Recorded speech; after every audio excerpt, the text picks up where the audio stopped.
No. Yeah. Okay, fine. So this is presentation software I've written for a cycle of scientific teleconferences I'm running for 1 year now. The idea was that when you're running a scientific presentation, you don't need to have the face of the speaker online, so the video stream is completely useless, basically.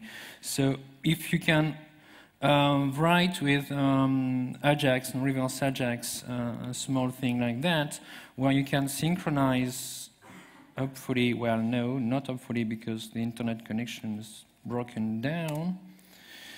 Anyway, the idea is to synchronize the change of slides when the speaker presses next. Everybody hopefully sees next online in real time.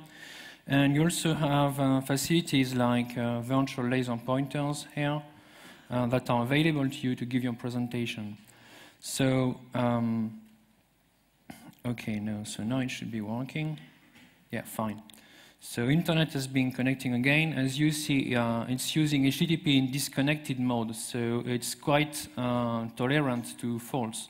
If I crash the server and restart it again, it will still work. Yeah, that's because I need Java for the next part, which is a microphone here. So that was the first step. Give a presentation system where anybody can insert slides into the system, have a facility like that, which is a virtual laser pointer, so anybody can see the laser pointer on his screen. If you write the URL, which is here below, you can check that it works online for you in the room. And you have a system where people can ask questions here. So why did I introduce this online chat? Just because when you are in a room, people can ask questions. So at the end of the presentation, you say, okay, who have questions here? So you can raise your hands, blah, blah, blah. But by the phone or with the online audio system, you don't see the people in front of you. So in that case, you need to have a way to write the questions so the speaker knows what to answer. The next thing is that some people do not speak English very well, and in our teleconference cycle, which is here, we have had many talks from all over the world. By the way, if there are scientists among you, this is a conference about machine learning and causality. And so we have people from all over the world, and this is using only plain HTTP and JavaScript for the slide transfer. It was tested from Uganda to Pakistan, where we had speakers, and it was working in real-time conditions to give a presentation in these countries. You could not have had a video stream in real time in the conditions we had, with internet breakage every so often. But with a phone line, it was possible, plus a synchronization software over the internet that uses very little amount of bandwidth. Basically just the images and JavaScripts as Ajax, reverse Ajax messages. So the next step was to introduce an integrated audio system because not everybody can phone internal connections. So I wrote my own voice over IP layer using the Speaks codec. So I can show you the architecture here. So the participant can use the browser, which is the plain HTTP. If he has a Java embedded, you can have an applet here on my own voice over IP layer directly on a UDP. I used my own protocol because I control everything from end to end. And since I also give the applet in the web page, then I do updates automatically, so there is no conflict whatsoever of software from one end to another. This simplifies things greatly because if you just load the URL, which is given here, then if you have Java, press microphone is on, and everybody can hear you in the audience. And you have nothing to do. Okay. So the next step was to write an asterisk plugin here, so people can still connect by phone if they want to.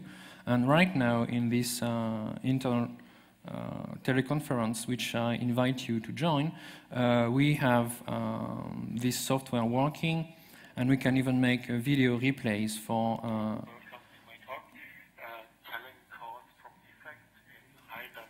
Okay, so this is one replay I made, and oh, sorry.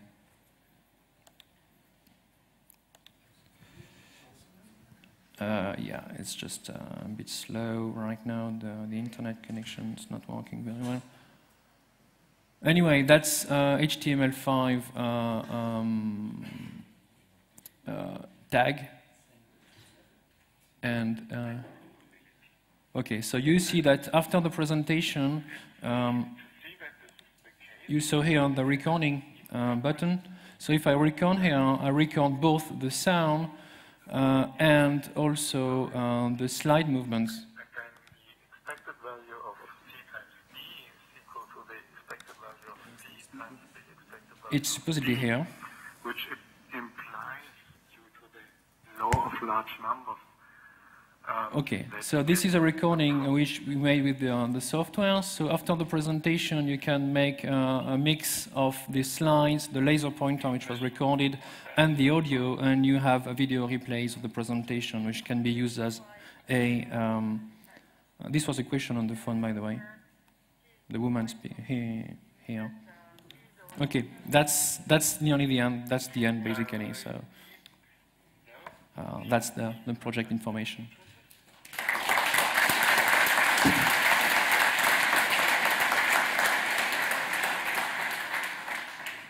Thank you. See, Nicola. So the next one is a guest from Hungary, and I'm sorry, I was just looking at your email address. So, and after that, I would like to see Andreas talking about Apache and slow iris fail. Is Andreas here? Ah, very good. So. Test this. Is it working? Yeah, working? Great.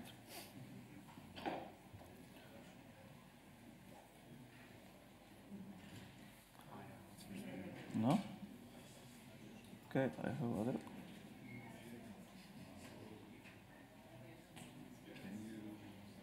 I can switch to other. It's definitely Monday. Oh, this looks good. okay. Okay, I'm Kost. I will talk about favicon project, OS favicon. Yep, okay. So, what is and why you should care? Well, it's actually just database of favicon eco databases and which software they represent. How it looks like, it actually looks like this. We just crawled the whole internet and found the favicons behind it and tried to enumerate it, which versions you have.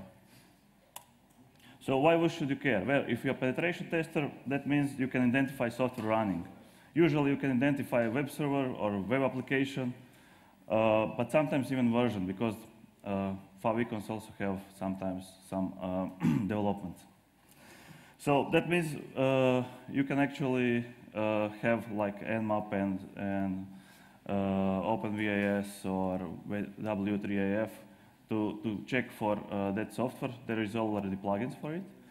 So this is example of Nmap running favicon enumeration. So it will say that social text is behind this website. So if you're paranoid, that means this is another way of enumeration. Why would you care? Well, they can enumerate what you are running on behind web server or whatever.